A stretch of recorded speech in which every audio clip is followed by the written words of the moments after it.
কার্তুজ কাণ্ডে আরো এক অস্ত্রের দোকানের হদিশ। ধৃত হাজী রশিদ মোল্লাকে জেরা করে কলকাতাতেই আরো এক অস্ত্রের দোকানের হদিশ মিলেছে। এসটিএফ সূত্রে খবর অনুযায়ী মোটা টাকার বিনিময়ে ওই দোকান থেকে অস্ত্র কিনতেন রশিদ মোল্লা। তদন্তের স্বার্থে এখনই দোকানের নাম প্রকাশ নয় দাবি এসটিএফ এর। কার্তুজ কাণ্ডে ইতিমধ্যে বিবাদী বাগের একটি দোকান গোয়েন্দাদের স্ক্যানারে আসে এবং যেমনটা জানা যাচ্ছে আরো এক অস্ত্রের দোকানের হদিশ মেলেছে। ধৃত হাজী রশিদ মোল্লাকে জেরা করে কলকাতাতেই আরো এক এই অস্ত্রের দোকানের হদিশ পাওয়া গেছে বলে এসটিএফ সূত্রে খবর।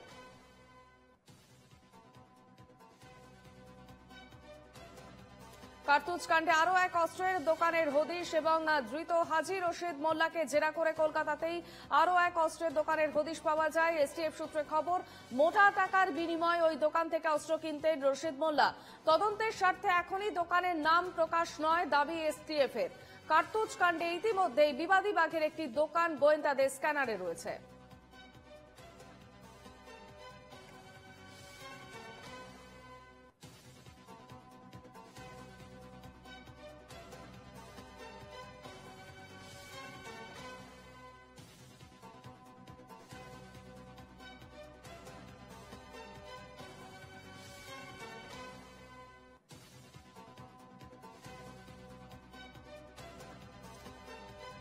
কলকাতাতেই আরো এক অস্ত্রের দোকানের হদিশ পাওয়া যাচ্ছে এবং কার্তুজ কাণ্ডে ইতিমধ্যে বিবাদী বাগের একটি দোকান স্ক্যানারে রয়েছে গোয়েন্দাদের এবং যেমনটা জানা যাচ্ছে এসটিএফ সূত্রে যে খবর উঠে আসছে, মোটা টাকার বিনিময়ে ওই দোকান থেকে অস্ত্র কিনতেন রশিদ মোল্লা।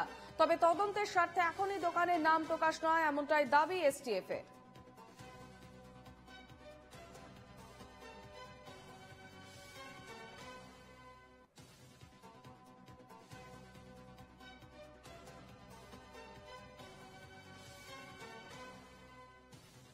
আমাদের সঙ্গে সরাসরি রয়েছেন আমাদের প্রতিনিধি সুস্মিত মজুমদার। সুস্মিত, আরো এক অস্ত্রের দোকানের হদিশ পাওয়া যাচ্ছে, কি কি উঠে আসছে তথ্য এই দোকানকে তথ্য বিশ্লেষণ করে?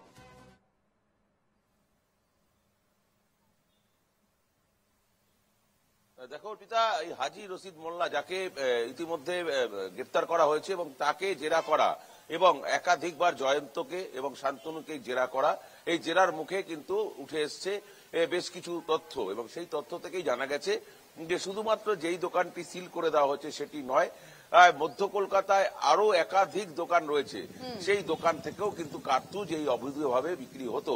অর্থাৎ যে কার্তুজ অর্ডিন্যান্স কোম্পানি থেকে সরাসরি একদম কোম্পানি মেড কার্তুজ আসতো এই বন্দুকের দোকানে এবং তারপর এই বন্দুকের দোকানের যে লিস্ট সে রেজিস্টার্ড, সেই রেজিস্টার্ড মেনটেন না করে সেই কার্তুজ পৌঁছে যেত দুষ্কৃতীদের কাছে। অর্থাৎ এই যে দোকান সিল করে দিয়েছে, যেই দোকানে ইতিমধ্যে এসটিএফ এর যারা তদন্তকারী অফিসার তারা এসেছেন, তাদের রেজিস্টারের সঙ্গে তার স্টকের যে বিস্তর গরমিল দেখেছিলেন, সেই কারণে সেই দোকানকে সিল করা হয়েছে। সেই দোকানের মালিককে ডাকা হয়েছিল ও তারপর যাদেরকে এখনো পর্যন্ত আটক করা হয়েছে তাদেরকে জিজ্ঞাসাবাদ করে জানতে পারা গিয়েছে যে শুধুমাত্র এই দোকানটি নয়, কলকাতার আরো একটি দোকান রয়েছে। অর্থাৎ সেই দোকানটি এখন এসটিএফ এর স্ক্যানারে আছে, যদিও তদন্তের স্বার্থে সেই দোকানের নাম এই মুহূর্তে নাম প্রকাশ করতে অনিচ্ছুক এসটিএফ। আজকে বেলার দিকে সেই দোকানে এসটিএফ এর তদন্তকারী অফিসাররা যাবেন, তার রেজিস্টার মেলাবেন এবং তার স্টক মেলাবেন। শুধু তাই নয়, যে পরিমাণ মাল অর্ডিন্যান্স কোম্পানি থেকে এখানে এসেছে সেই মাল এবং তার যে বিক্রি, সেই কেনা বেচার যে খতিয়ান, সেই রেজিস্টার তারা মেনটেন দেখবেন এবং যারা যারা কিনেছেন, যে যেমনটা কিন্তু প্রত্যেকটি দোকানের ক্ষেত্রে থাকে, তুমি জানো যে যদি গুলি কিনতে হয়, যদি কার্তুজ কিনতে হয়, কি পারপাসে কিনবে। একজন বৈধ লাইসেন্স হোল্ডার, তোমাকে বলে রাখি, একজন বৈধ গান লাইসেন্স হোল্ডার সে ম্যাক্সিমাম 200টা পর্যন্ত কার্তুজ কিনতে পারে, 50টাও কিনতে পারে। কিন্তু সাধারণভাবে যেটা হয়, মানুষ যারা লাইসেন্স হোল্ডার তারা 10 থেকে 12টা কার্তুজ কেনে, কিন্তু 50টাও কিনতে পারে। যদি 50টা সে কেনে তাহলে সেই 50টার কারণ তাকে দর্শাতে হবে, কি কারণে তিনি কিনছেন এবং সেই কারণ দেখিয়ে সেখানে একটি নির্দিষ্ট ফর্ম রয়েছে, সেই ফর্ম ফিল আপ করে স্ট্যাম্প মেরে সেটি দোকানদার গ্রাহককে দিয়ে দেবেন এবং গ্রাহক সেটা নেওয়ার পর আর তিনি যেই থানা এলাকায় থাকেন সেই থানাতে একটা কপি জমা দেবেন এবং তার কাছে একটা কপি রাখবেন। যদি কার্তুজ খরচা হয়, কি পারপাসে খরচা হয়েছে তারও একটা হিসাব কিন্তু জমা দিতে হবে এবং এই পুরো প্রক্রিয়াটাকে কিন্তু মনিটরিং করে লালবাজারের একটি বিশেষ দপ্তর।